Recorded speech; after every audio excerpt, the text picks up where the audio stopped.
Are you a forward thinker? Then you need an HR and finance platform that thinks like you do. Workday is the AI platform that helps propel your organization, your workforce, and your industry into the future. Workday, moving business forever forward.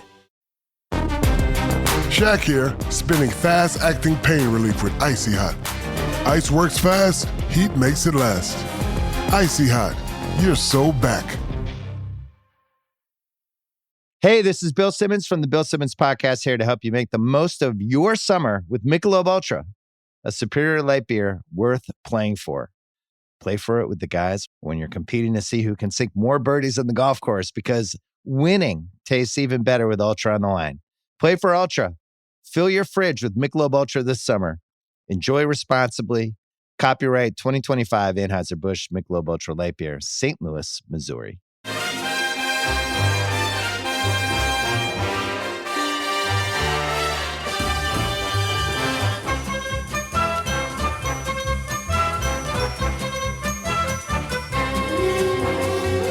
Hello everyone, I'm Chris Wynn and welcome to another How We're the podcast. And as much as we are loving talking about the fact Sunderland are flying high in the Premier League, and we want to enjoy it as much as we possibly can while it lasts, today we look away from what's happening on the pitch for a moment and take a chance for a wider look at the ins and outs of over £3 billion that was spent in the summer, as well as the surprising amounts of money spent by our own club. And to do this, we need an expert in the field, and we are very lucky to have just the man. Last week, we had Kevin Day join us to talk all things Crystal Palace, and this week we're privileged to have the other half of the Price of Football podcast and the leading voice when it comes to football finance, which is, of course, Kieran Maguire. Hello, Kieran. Hi, Chris. Thanks very much. Very nice. Very nice. I'm a pound shop Swiss ramble. According to, I was serenaded by a bunch of West Ham fans. We played there last season, and a couple of them said, "You." I'm going, yeah. And then they had a word with their mates, and as I left a little bit before they did, the chorus of "You're just a shit Swiss ramble" echoed in my ears, and I was very emotional about it. Well, once you've got a chant, that's it. You've made it, haven't you? Oh, absolutely. Yeah. You might as well just pack everything in now because you've hit the peak. But we're talking just very quickly before we start recording. I mean, talking about a man in demand. I remember last time we talked, and you were saying you were on call then, and you were saying now that you started early, this morning talking to people about it, and it just seems like you're a man in demand for whether it's the top end or the bottom end of football.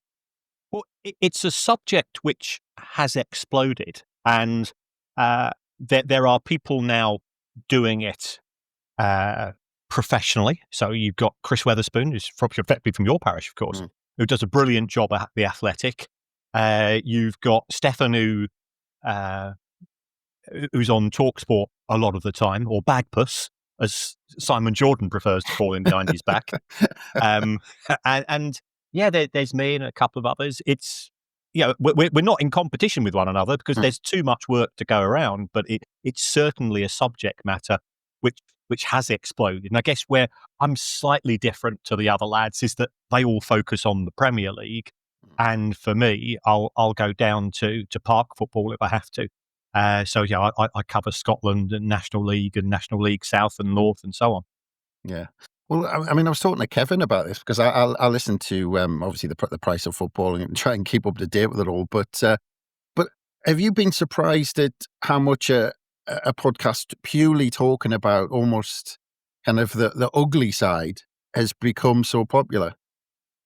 Yeah, we are both baffled by it. I mean, we started just before COVID kicked in. We've been going sort of 3 or 4 months, and at the time, it was buried. So we thought, well, we might get a bit of a bounce on the back of that. And nobody likes to sort of be a bit of a ghoul in terms of, sad news brings. But the producer of the show had been badgering me to do it for a few months, and I gave it. I'll be honest, I didn't tell Kevin I was a Brighton fan because I thought the show would die on its arse within 3 or 4 weeks. There'd be no audience for it, so we wouldn't be making any money. We don't make a lot of money, I can assure you. We're not, we're not Gary Lineker and Goalhanger and those guys. And I honestly thought, well, there's not enough material out there. Even me, and I'm quite obsessed by the subject. But yeah, it has worked. I mean, I think it's partly due to the fact that we consume football as fans 24/7, and all aspects of our club. I've been bombarded by Wolverhampton Wanderers fans today because they've taken out a loan from a new lender. So, who's this new people? Can I go? Can I sleep at night? Okay, yes, yeah. It's just a business. You don't worry when your local garage gets an overdraft. Does you? The guy that does your MOT. They stop panicking. And yes, there are rogues in football. I'm not denying that, and I've got the scars from a few of them because they also tend to be quite litigious, which is both fun and not fun. It's fun when you're. It's fun when you know that you're on a good case with them, but it's not fun getting the letters from their lawyers and so on. Yeah. Well, I mean, actually, just because you mentioned it there, you talked about not mentioning you were a Brighton fan. So how did that actually, because Kevin mentioned it as well, I mean, how did that actually go down when you gave him the news, when you broke the news? The first time we met, and Guy, the producer, Guy is from BBC. He used to do a show called Wake Up to Money, which ironically I was on this morning at 5:30 in the morning. So I used to pop in quite often to do the football stories when I was living near Salford Quays. So I got to know him. He suggested doing it. And we were originally going to get Justin Morehouse to do it. But I was going through a midlife crisis. I decided, rather stupidly, to move back from the northwest to Brighton because I was fed up of not being able to chat to my mates about the match after the match had finished on a Saturday because I had to get the train back to Manchester. So I'd managed to persuade my wife. The deal was, we'll move down here. I'll commute back to Liverpool to work, and I'll never complain about it. And I've stuck, 6 years, I've stuck to my side of the deal. So we were going to get Justin Morehouse, and I thought, well, if I'm moving down south, we need somebody else. And whilst Kevin likes to portray himself as being sort of a rough, tough meanie and hates Brighton and so on, he's actually a really nice guy. And when Brighton nearly went bust in the mid-90s, Brighton were one match away from oblivion. We like to be melodramatic as football fans, but it was pretty much that. He came down and did a benefit gig to raise funds for sort of our campaign against the owners. And all Brighton fans, what we like as fans, we've got memories like elephants, and we remember both bad and good things. So he was elevated. This was a Palace fan who came down and helped to raise a few quid for our football club, because he's got a set of values that as he says, I want you to lose every match, but you can't lose every match if you're not in existence. So he said, I did it out of self-interest, but he's not. He's a really good guy. So I had kept quiet about it because I thought that the show would expire before I needed to mention which team I supported. And because the first time we met, I was sort of a bit geeky, but I was a bit starstruck, if I'm honest, because I remember Kevin from Match of the Day doing the cricket, Channel 4 racing and so on. And all of those sort of, this was the 80s programs, but he'd always pick up, he'd always turn up and say, oh, guess what we used to, look at the way we used to dress in the 80s and so on. So I knew him from that, and he was sort of very tolerant of me for the first few weeks, but we've grown to have a really good friendship, and he's somebody who, A, I admire, but B, whose values and opinions I hold dear as well. Yeah, it does work brilliantly. You were saying that you expected it to expire quite early on, and I think it's over 5 years now. I think you've been going. Yes, we've just done our 6th anniversary a couple of weeks ago. Wow. Yeah, incredible. But have you actually felt that the need for what you're doing on the price of football actually become more important almost year on year? Yes, I mean, and it's and as my wife says, there's who else in the country would be getting alerts at 2:00 in the morning because something's happened at Hillsborough, and I've got an alert system set up on my phone, so she'll wake up and I'll be there going through. There's a new document about Sheffield Wednesday, and Sheffield Wednesday need to be saved, and Hartlepool need to be saved, and Wycombe Wanderers need to be saved, and all of these clubs, because the thought of losing your football club is beyond comprehension. So because there are so many rogues in the game, and I'm not saying that the owners of those, well, certainly two of those clubs have got dodgy owners, but that's a separate discussion. I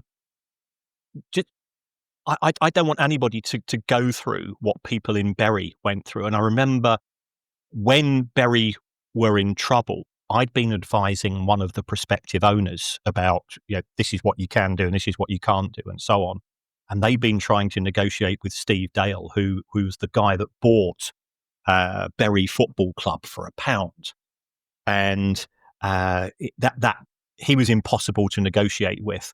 But I sort of got to know quite a few of the Bury fans as a result of that. You meet up with people. I was going to town hall meetings and saying, well, this is what works from a business point of view and this is what doesn't. I'm a useful nerd, mainly nerd, occasionally useful. And I remember I kept in touch with those fans, and when the club went, you did feel a sense of sadness for them. And I remember having a discussion with one of the guys about sort of 6 or 9 months later, and he says, so what's the worst thing about it? And he says, the worst thing about it is waking up on a Saturday and your routine is just not there. And we've got that muscle memory as fans. As my wife says, and Kevin's wife says, it's the same pub with the same with the same mates around the same table, talking the same bollocks you've been talking for the last 40 or 50 years, and that's really good for you, and it's really good for men as well. And I'm not going to try to hijack the show, but the Premier League's got the suicide awareness campaign starting in the last 10 days. And, sadly, I know lads that have done it, and, I hope that you haven't, and I hope that nobody listening to this show hasn't, but it's far too common an issue. Men are not good at looking after themselves. And sometimes if they're with that bloke, those groups that you know really well, you might actually just say, as you walk into the ground, I'm in a bad place. Yeah. And when you're around the table together, it's all lads, and you can't be honest. But I do think that football gives that opportunity. And fair play to the Premier League. They're backing this campaign. We're doing a gig on behalf of Samaritans in November to try to raise awareness and to raise funds. But it is good for you going to football, and it's what is a football day? I went to Bournemouth last Saturday, and it was 8 hours in the car because the trains weren't running. So it was 8 hours in the car because I had to zigzag all over the place to pick up my mates and then drop them all off. Ruined by 90 minutes of football. But the 8 hours in the car and the 3 hours in the pub, they were that's your day out, and the football was sort of the hook. Yeah, I don't want anybody to lose that, and that's and those Bury fans say, can you imagine what it's like having 52 equivalents of the international break? Because that's what it's like. If you're not playing, I hate international break. I don't know what to do with myself. Yep, completely agree with you on the international break, and I think there's been plenty of times as a Sunderland fan, I've gone out with my mates to watch the football, and then I've never actually gone to the football. Just sat in the pub, whether it's the weather or just Sunderland being crap, one of the two. But based on that it's so important to people and mental health, and is it as fantastic as the podcast is it a sad thing that it's so important that the discussions you have on there and the clubs that you're highlighting and trying to help, is it a sad indictment on the game that it's so important that you're doing this job? Absolutely. I mean, we are the only two podcast hosts, myself and Kevin, that want our podcast to end, because if there are no because bad stories sell, let's be honest. If I can go on and say, oh, look, Coventry City have got a new stand, people go, yeah. Whereas, the stuff I've been doing on Sheffield Wednesday recently, and what we've seen with Morecambe FC and some of the non-league clubs, the stuff that's going on there is a cause for concern.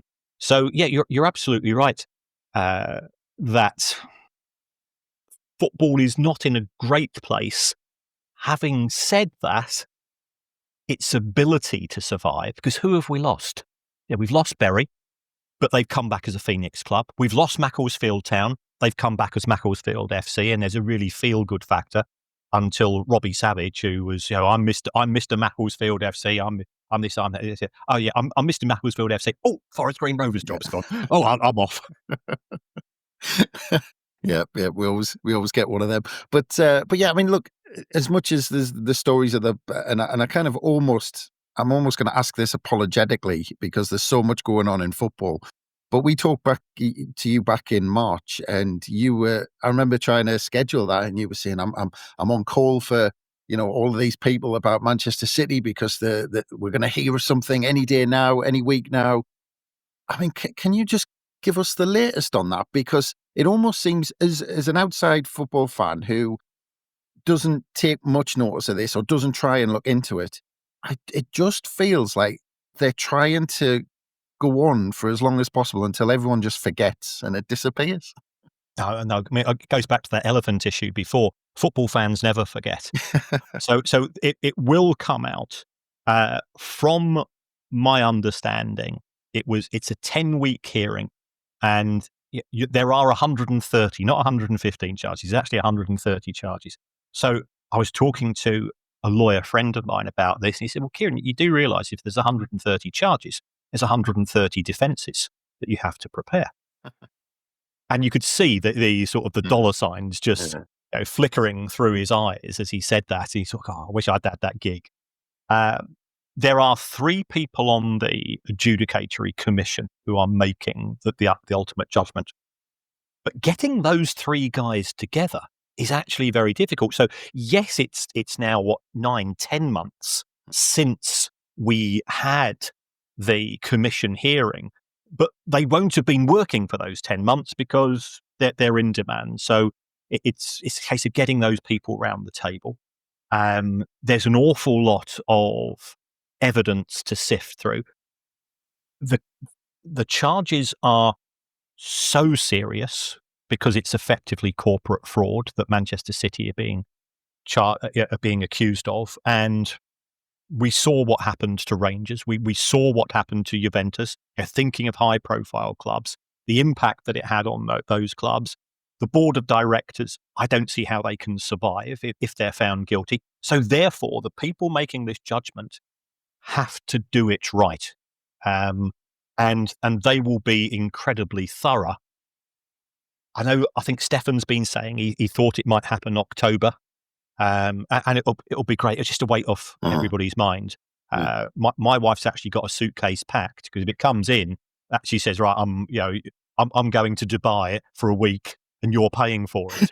And I've said this to one of the broadcasters, and they say, does that mean we can get you for a few more hours? In which case we'll pay for her to go. Yeah. So it will be the biggest story this year.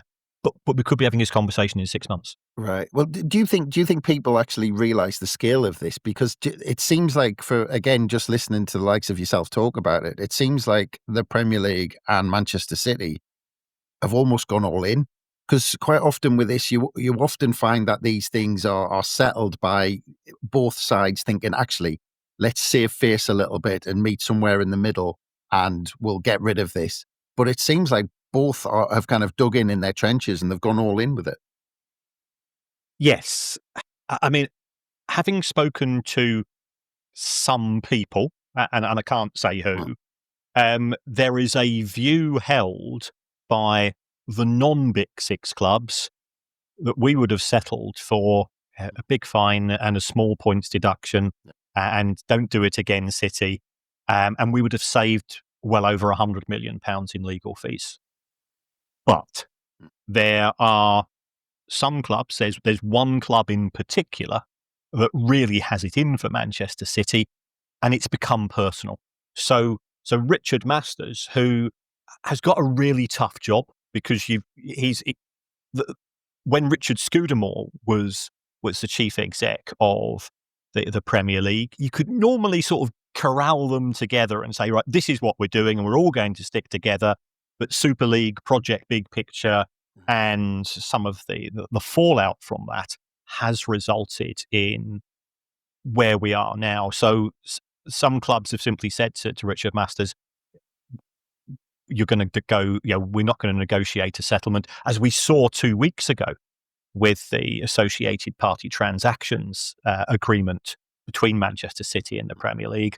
I would be amazed if they now say, we'll promise not to do it again. And yes, we probably shouldn't have done that. And there'll be some sort of token punishment.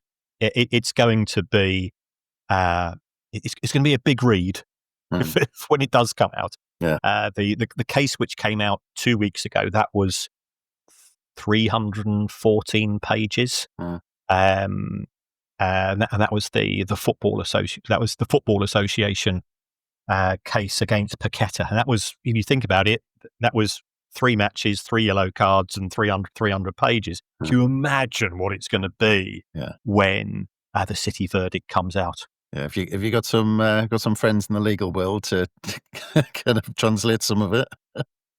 Yeah, I mean, I've become I know Stefan Borson as a sort of at arm's length, but we've had the odd discussion. I've got a lot of respect for him. I know Nick DeMarco quite well, mainly due to the fact that many years ago, this would be about 8 or 9 years ago, somebody leaked me the Queen's Park Rangers verdict early. So, Nick DeMarco, I didn't know him at the time, but I've got to know him, and he is one of the most amazing people I've ever met. So he was working on behalf of QPR. So I managed to get the verdict from a source. So what do? You stick it up on Twitter. Because if I was a footballer, I'd be Craig Bellamy, sort of shithouse 3 left, right, and centre. So I am Football Finance's Craig Bellamy. That's what I really should be my label. And I'd put it up, and I was actually working in Canada at the time. And then I got this DM from Nick on Twitter, and he says, "Look, I can't force you to do it. This is my client.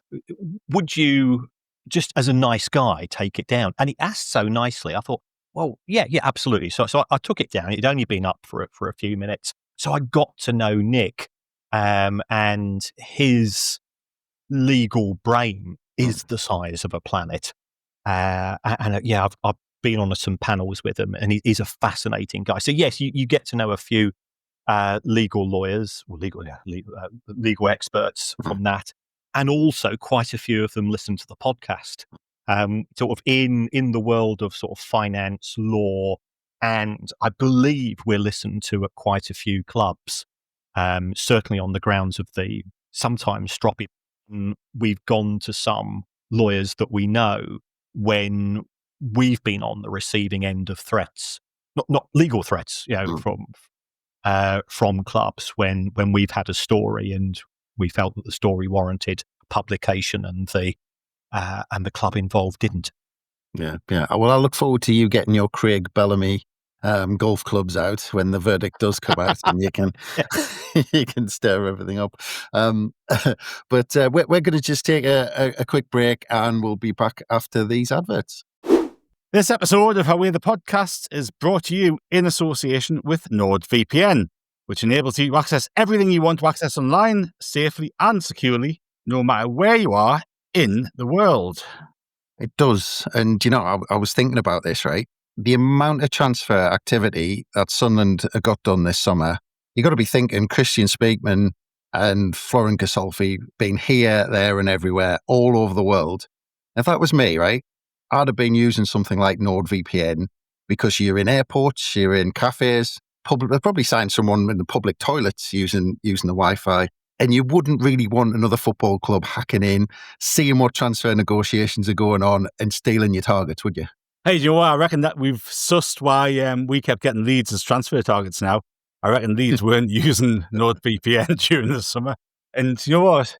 You can do your whole scouting team as well because you can use it on up to 10 devices. But also, I reckon Christian Speakman probably likes a bit of Coronation Street. And after a hard day negotiating with agents over in France, he was probably dying to get back to his hotel room, order a hot pot, kick back, and watch a bit of curry. And with NordVPN, that's really easy because one click, you're wherever in the world you want to be. And you can safely and securely stream all the programs you would usually watch at home. Do you know, Chris, that they've got more than 8,000 servers in 126 different countries? It's an absolute game changer if you want to stream content to your device wherever you are in the world, safely and securely, without any geographical restrictions. And here at Away the Podcast, we have secured a brilliant deal for you. So if you're interested in giving NordVPN a crack, just go to nordvpn.com/Hawaii and you'll not only get an exclusive discount, but you'll also get 4 extra months absolutely free. And don't forget, NordVPN offers a 30-day money-back guarantee too, so there's absolutely no risk. So just visit nordvpn.com/Hawaii, and that's a proper spelling of Hawaii, because if you spell it the wrong way, you'll get the mag version of it, and you don't want that. And you'll find the link in the show description notes for today's episode as well. Right. Before we get into Sunderland, Kieran, I just want to talk about the summer transfer window a little bit, because for a start, it broke the £3 billion barrier, like I said, up the top for the Premier League. But more significantly, I'm pretty sure, and I might be wrong with this, but I'm pretty sure it was one of the only top leagues, if not the only one, to not at least break even in Europe when I heard that fact. But by reaching this figure and going to these lengths, I mean, is this significant? Or are we just kind of like next season, we'll just say, oh, well, £3.5 billion is going to be spent, or 2 years' time, £4 billion going to be spent? I mean, where is this taking us? I think to a certain extent, this summer we had a perfect storm as far as clubs' ability to spend. If we rewind 12 months to summer of 2024, Forest had just had a points deduction, Everton had just had a points deduction, and clubs realised the Premier League meant business. And there were, going into the start of June, there was 6 clubs who had to do something by the end of June to avoid sanctions from the Premier League. And they were Chelsea, Forest, Newcastle, Villa, Leicester and Everton. And that's why we started to see those strange, they weren't swaps, but they looked very similar to swaps between those clubs. And they all made profits on those deals, and some of the players were never seen again, but they'd just been signed for vast fees. But it was all within the rule. So 2024 was actually quite quiet because you've got 6 clubs who were having to be a lot quieter. You then had Manchester City, who had just won the Premier League, and Pep Guardiola, rightly or wrongly, and probably wrongly in hindsight, thought, I don't need to reinvest. I think this squad is good enough for a further season. Liverpool had a change of manager, so Klopp had left, Slot had come in. So Slot wanted to see what he was inheriting, and he said, "I'm not interested in signing players. I want to see how I can develop with it." So that's got 8 clubs, and then the clubs that were promoted, Leicester were in a bit of a mess. Southampton did spend a wee bit and so on, but Sheffield United, was it Sheffield United? Who was the third? Ipswich. Yeah, I mean they spent okay, but they sort of budgeted to be relegated. The players that they were signing were players that they thought, well, he might do okay, but he's young, and in 12 months' time, if we do go down, we can sell him. So we didn't see a lot of spending in 23-24. You fast forwards to the summer of 25, City and Liverpool now deciding they do want to invest. Liverpool from a position of strength, City to have a recycle. So that was a lot. You then had sort of for the first time, you've got 6 clubs in the Premier League. So 6 clubs in the Champions League. Well, the Champions League is worth somewhere between 50 and 150 million quid. So if somebody goes and gives you a bonus on a Friday night, what do? You have 8 pints instead of 6. You celebrate and we've got this bonus money. I'm not going to put it in my ISA, am I? So you go out and spend it. So you had the 6 clubs in the Champions League had more money. You also had Manchester City and Chelsea both qualifying for the FIFA Club World Cup. And you were allowed to sign players during that competition. So Chelsea actually were really smart. They realised, if we sign a couple of players, we will they made 80 or 90 million pounds from that competition. You sign players for 100 million on a 5-6 year contract, and it's costing you 20, they're quids in. So all of these things sort of combined, plus I think it's fair to say, if you take a look at the clubs that have been promoted, Sunderland are a big club. I think Sunderland were really, really canny when they were in the Championship. They spent modestly, but they spent smartly. Yeah. Leeds came in and they want to survive, so they've spent significant sums. And Burnley have signed about 38 players, so none for big fees collectively or individually, but you add all of those fees together, and that's why we've ended up in the position that we have, as well as the fact that we've got a bit of recycling within the Premier League itself. So if Brentford sell Mbeumo and Kuna goes from Wolves to both to Manchester United, it means that Brentford have got 60 million and Kuna have got 60 million, and I've got this money burning a hole in my pocket, so they go out and spend it as well. All of these factors together, will that be repeated in 12 months' time? I'm not so certain. It depends depends upon the progress of English clubs in the Champions League. Yeah, yeah. And you were talking at the beginning there about that list of clubs. Do you think, actually, with a lot of them, because I'm thinking maybe specifically Aston Villa and our mates up the road, but are we seeing waves and trends in spending in football based purely on the FFP cycle? And is there a kind of a boom and bust element to it? Yes, it's sort of fast, slow in certain respects, because you are assessed under PSR over a 3-year period. What you can effectively do is that you can spend for 2 years, and if that doesn't work, you slam the brakes on in year 3 and you sell a few players in order. So you do get this rather sort of spluttery approach, especially from those clubs that I would describe as aspirational / ambitious. So that would be Villa, that would be that lot up the road, that would be Forest as well. I think potentially under the new owners, I think Everton, you might start to see significant spending from them as well. I've sort of I hear 1 or 2 things, and I think their owners are very ambitious. Yeah, I just realised I got the wrong acronym.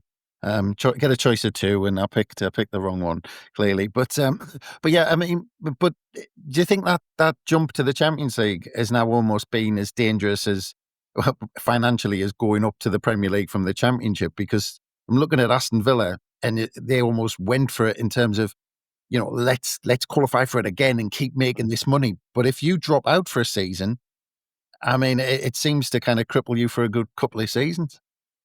It does. I mean, Villa scraped through in 24, and they were paying £91 in wages for every £100 the club was generating. So that left nothing to invest in transfers. Because remember, you got to get the floodlights on, and you got to go and put petrol into the groundsman's mower as well. So they were in a tricky position. That's why they've sold their women's team to themselves. And again, that's another reason why clubs have been spending, because they're employing creative accountants to get around the rules. And part of me says that from a moral and ethical point of view, that's wrong. And then the part of me, which is an accountant, says, what's morality? Sort of, Yeah. can't see on a spreadsheet. Yeah, the rules are written down on it. But let's move on to Sunderland, because we last talked in March, as we said, and one or two things happened with Sunderland in the weeks that followed. First of all, we were promoted to the playoffs. They always say that that's the richest game in football, or at least one of them. So what is the latest figure to estimate what the earning power of spending of just being in the Premier League for 1 year is, based on, let's say you win that game, what's it worth? Well, in the case of Sunderland, if we go back to the most recent season, Sunderland made just over £10 million from the TV deal. That will be a minimum of 110 in the Premier League. That's if you finish 20th. That's if you appear 10 times on telly. For every one place you go up, so let's be honest. If I offered you 17th now, would you snap my hand off? Absolutely, 100%. Yeah. Well, for every extra place in the Premier League, you get an extra £3.5 million. So 3 of those. So you finish 17th, it's 120 million. So that's the first thing. Secondly, sponsors, they want to be part of the Premier League. Because, and people say, well, who's interested in sponsoring Burnley? Who's interested in sponsoring Bournemouth? Who's interested in sponsoring Brighton? They're not actually interested in sponsoring those clubs, but those clubs play Liverpool and Manchester United and Manchester City and Chelsea. And when that happens, you've got a global TV audience. So your front of shirt deal, which might be worth $500,000 in the Championship, you add a 0 to that, and then you add a couple of numbers. You should be getting, I would imagine at least 7 or 8 million from a 1 year deal.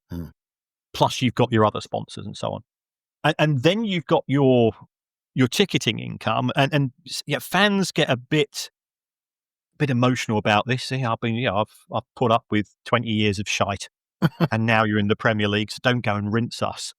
And I genuinely don't know what the score is in terms of your ticket prices this year. And my view is that, don't try to scalp the fans, because for a start, you're seeing 4 fewer matches compared to the Championship. They always forget that. But secondly, those boxes, which if you had Swansea at home on a Tuesday night, and you're the commercial department at Sunderland, you're struggling to sell those boxes. So therefore, you're effectively having to effectively give them away. Yeah. This year, you've got Chelsea, you've got Liverpool. They're going to be a sellout. There's going to be huge demand. So what do?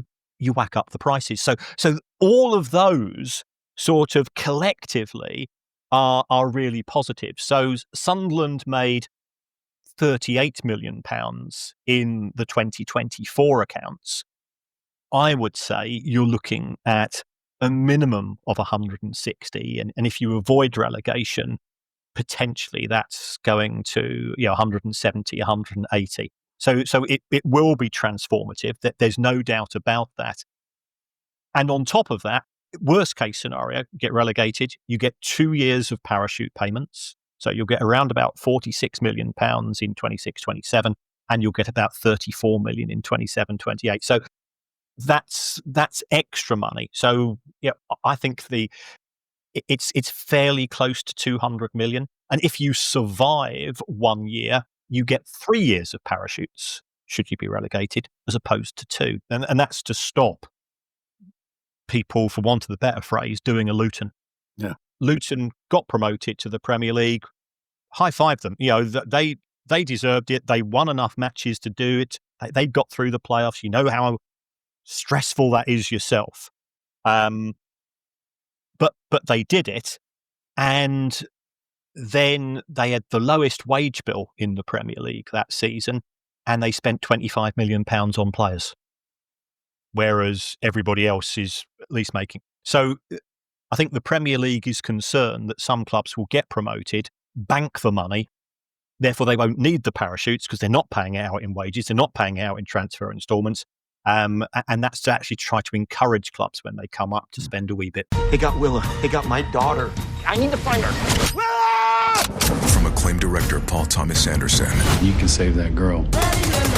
Today, experience what is being called the best movie of the year. This is the end of the line. Not for you. Leonardo DiCaprio, Sean Penn, Benicio del Toro, Tiana Taylor, Chase Infinity. Let's go!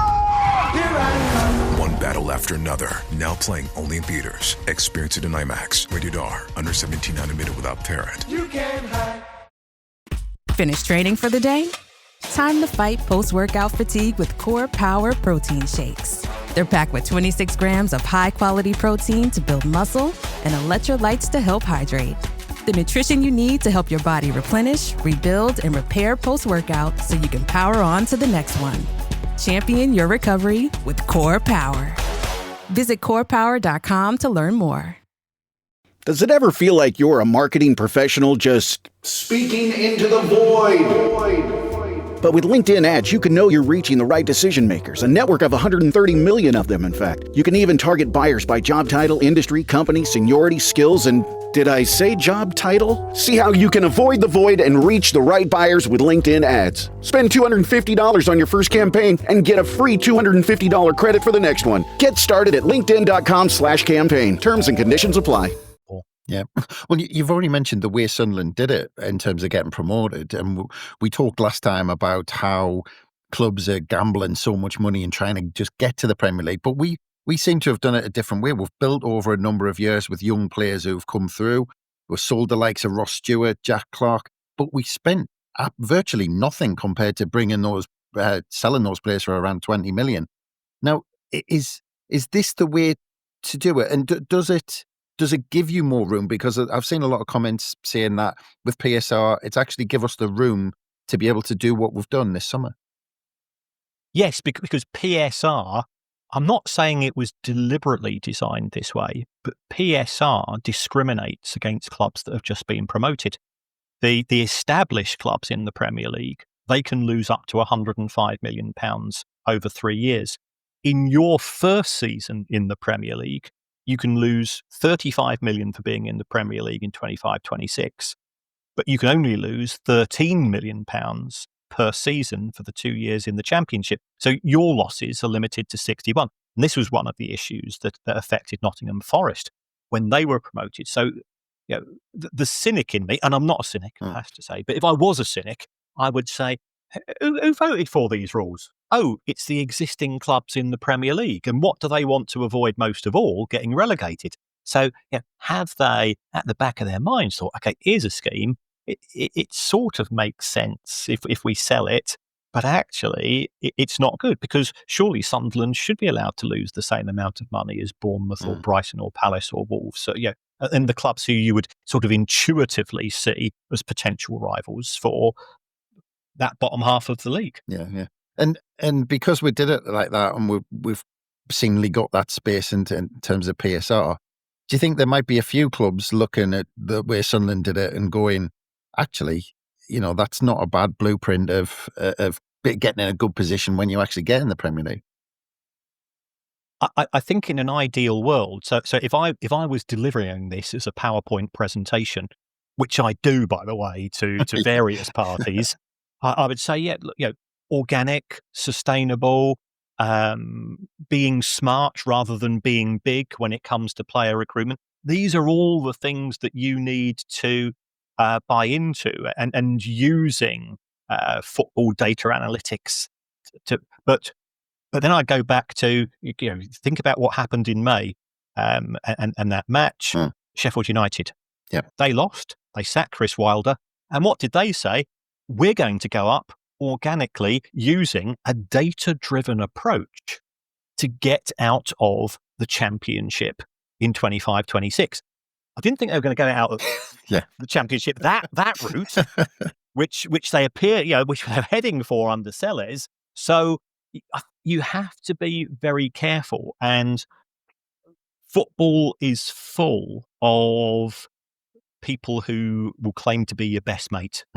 because they're trying to sell you something, and they'll sell you a shiny new software system and an algorithm for this and that and the other, and you go, oh, you know, but if you don't know how to understand the data, so you know, I've got a spreadsheet in front of me which has got a separate worksheet for every single club in Premier League, Championship, practically everybody in League One and League Two, National League, WSL, Scottish leagues, and so on. You know, this is what I'm actually staring to you at in front of my most prized possession. If my house goes up in flames, I rescue this first, then I rush in and collect the wife and the dog. You know, it's and I do love them. This has taken me 15 years to put together. So, and I always say to people, yeah, if you want to have it, you can do. And they go, that's worth thousands and thousands of pounds. I said, well, it's worth thousands and thousands of pounds to me because I understand it. If I give you a grand piano, it doesn't make you a piano player. So that's my concern. And this is where I think Sunderland got it right. They worked out how to understand. So A, they got the data, but B, they employed the people who understood it. Really smart move, deserve an awful lot of credit for it. Yeah. And we ended up spending best part of 200 million in the summer. I think it was something like 170, and that's just a ballpark, I think. But I mean, the first thing is, were you surprised how big we went in? And, you know, as a kind of a scared fan almost, because you can get carried away with signing Xhaka, a 32-year-old, 20 million. Yeah, why not? But then you're thinking, actually, is that okay? Can we do that? Are we in a position to do that? There's two constraints to spending money. A, can we do it from a PSR perspective? And being sustainable by being organic in the Championship, you have got that additional headroom. So that has allowed Sunderland to sell players. And secondly, do you have the cash? And you know, I think the club is run on a fairly sensible basis. Yes, the owner's willing to provide funding. I think Xhaka is a superb signing because he's the person that knows what to do when you're 2-1 down and it's 10 minutes to go. If you just go and sign a bunch of really exciting kids, they've got no leadership. So I think having that mixture in terms of player recruitment can be beneficial. You've got to get it right, though, because I went to watch Brighton play last Saturday, and we had Lewis Dunk, centre-half, 34, James Milner in midfield, who's almost 40, and Danny Welbeck, 35. That's the spine of our side. I think it's fair to say pace. What wasn't the word which came to mind when you saw those three lads? And you know, I love them to bits. You know, as a fan, you go, well, that's quite ballsy. You'll approach that. Yeah. And I think you just touched on there. We're surrounded them with young players, 21-year-olds, 20-year-olds, especially in midfield and the wide areas. All the midfield except Xhaka is pretty much 20, 21-year-old. And they've all signed, I was surprised at this, and the goalkeeper as well, who looks like a bargain, all signed 5-year contracts. Now, I assume that will be as much as to keep them on the books, but will that be PSR as well? It does help for PSR. If you sign, if let's say you've signed £170 million worth of players, they're all on 5-year contracts. What you do for PSR purposes is that you spread that cost over the life of the contract. So 170 divided by 5 is 34. I did that without looking at a calculator. And I've been up since 5 o'clock this morning. I'm feeling quite smug, actually, and also quite sad. But yes, and just as an aside, one of those players was Simon Odringa.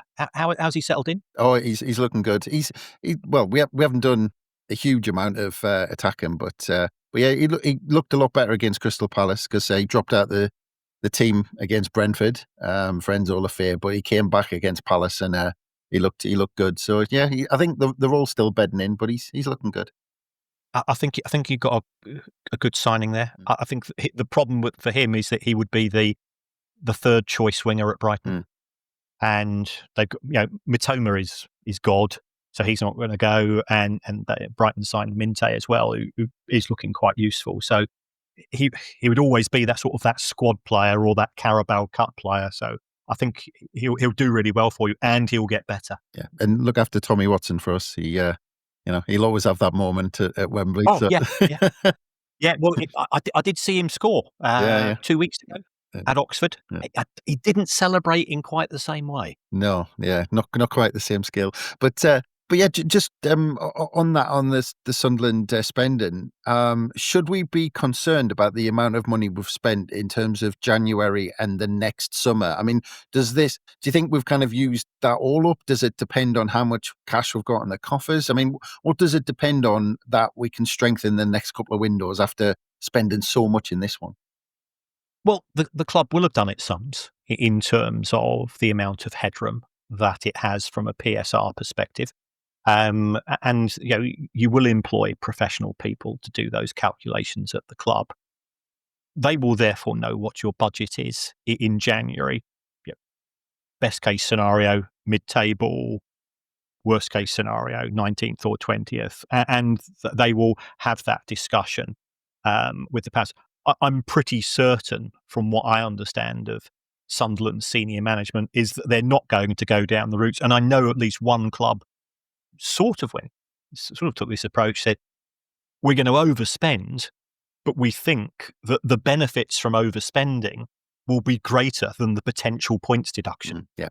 And you do a bit of, it's a bit like if I'm in a hurry, do I take the 3 points or do I take the speed awareness course, but I get home because there's a match starting and it's it's football and so on. So I think Sunderland won't put the club at risk. Yes, you've got still got some leeway.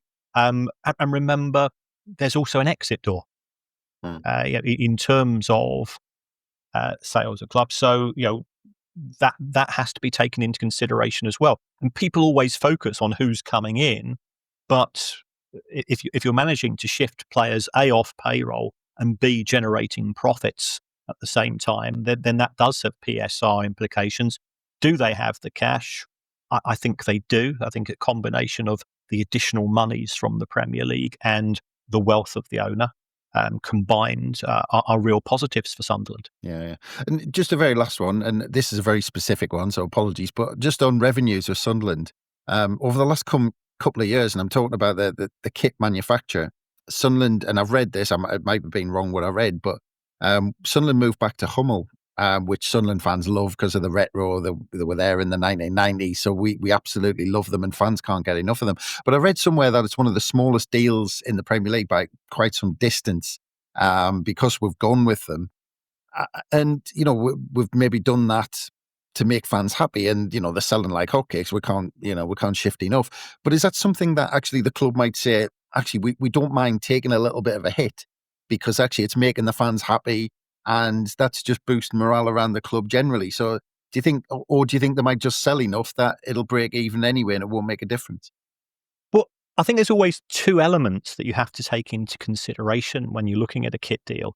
There's the flat fee. So Manchester United get £90 million from Adidas, plus they get 7% on every shirt sold. Now, when Liverpool had partnered with Nike, they were only getting 30 million, but they were getting 30% on each shirt sold. So it could be that what Sunderland have done, they've said, we'll take a relatively low upfront fee, but we believe that we're going to sell significant numbers of merchandise, and we've got a higher percentage as far as the relationship with Hummel is concerned.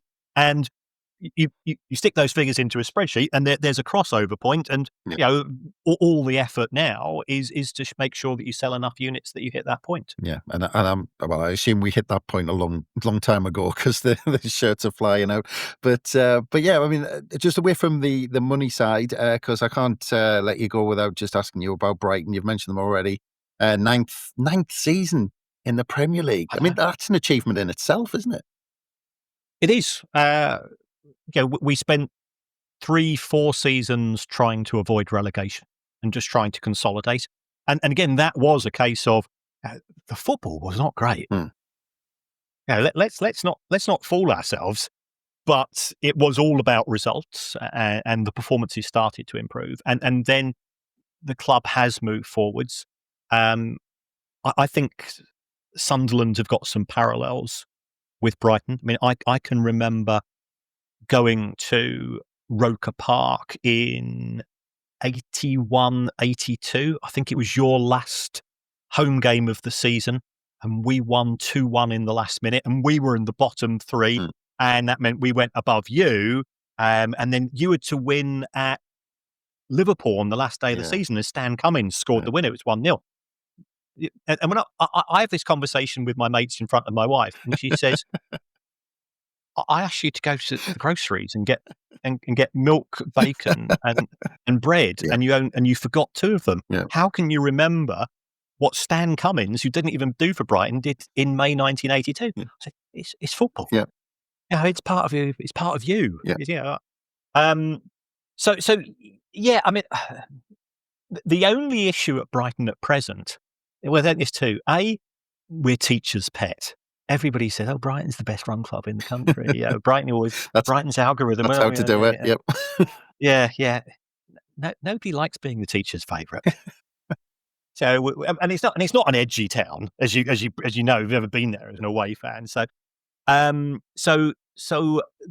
yeah, I think fans are getting a bit fed up of that.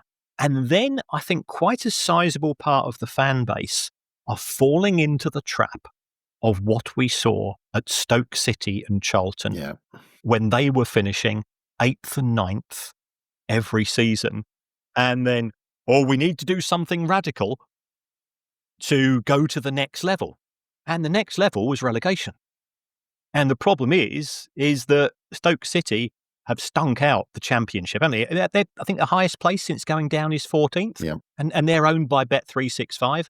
And Charlton did exactly the same. They said, they were doing really well. Now we're going to have a change of manager. We're going to change of philosophy. They go down, and they've been bumping between the Championship and League One. And that's the danger. And also there's a certain sense of entitlement amongst the fan base. We shouldn't be losing to clubs such as Leicester, or drawing at home to clubs like Leicester won the Premier League and got to the quarterfinals of the Champions League and have won the FA Cup and the League Cup in the last 10 years and so on. So people start to get ideas above their station. But the football is great. Beating Manchester City at home, which is our only victory in the Premier League, was fantastic. I've got the battle scars of the bad years. So, I just enjoy every minute. Yeah. Well, Kevin said something similar, but as Sunderland fans, we've just come up and we're looking at the, Crystal Palace. I think they've finished between, 11th and 15th or something for 10 years or 13 years or whatever it is. And I'm talking to, yourself, who's a Brighton fan, who it's similar conversations, but we've just come up and we want to do that. But that once you've done it, what do you do then? But is that, again, looking at the Premier League and the money side of it, it's almost all these clubs have got a ceiling. And you mentioned Leicester there, win the Championship, but they drop off. How do you get established? How do you establish yourself in that top 4 where you're churning the money around and you're making so much money that actually almost it's difficult to drop out? Although obviously Manchester United and Spurs were the outliers last year, of course. Yes. I don't think it's possible for a club like ours to do that. If I'm perfectly honest, because Chelsea have gone 3 seasons now, or 2.5 seasons, without a front of shirt sponsor. That's worth 40 million quid to them, and they just shrug. The fact that Manchester United aren't in the Champions League, their accounts came out yesterday, which was why I was on the radio at 5:30 this morning, and they're predicting making. I said Sunderland, good season, 170, 180 million pounds. Manchester United out of the Carabao Cup, not in Europe. They're saying, a bad season next year, 650. You can never bridge that gap because those clubs have got the legacy benefits of being in the right place at the right time. And the right time was at the start of the Premier League, and the right place was to be at the top end of it. And that's how they've achieved what they have achieved today. And that's the legacy benefit. And I'm not stroppy about it, because you'd always want it to be your club rather than somebody else's. But Sir Alex Ferguson, his achievements at that club, I know they've been forgotten by offshore Jim and the Glazers by sacking him from his ambassador. Yeah. What he did for that club was absolutely amazing. Yeah, unbelievable. And I realise that you've been up since R5 and we've kept you long enough. And just quickly, we'll look forward to take on Brighton in December. We've got a horrid run of fixtures, but we'll look forward to that one. And it just leaves me to say it's been an absolute pleasure as always, Kieran. And thanks again for doing the price of football as well, and keep doing what you're doing. Thank you very much, and away the lads. Yes, away the podcast as well, of course, Kieran. Yes. But nice one, thanks very much. And thanks again, everyone, for listening. Keep a lookout on the Roker Report website for everything in the build-up to Sunday's game against Aston Villa, and keep an eye out in the usual places for the next Away the Podcast, which, with a bit of luck, should be dropping tomorrow. But from us, bye for now.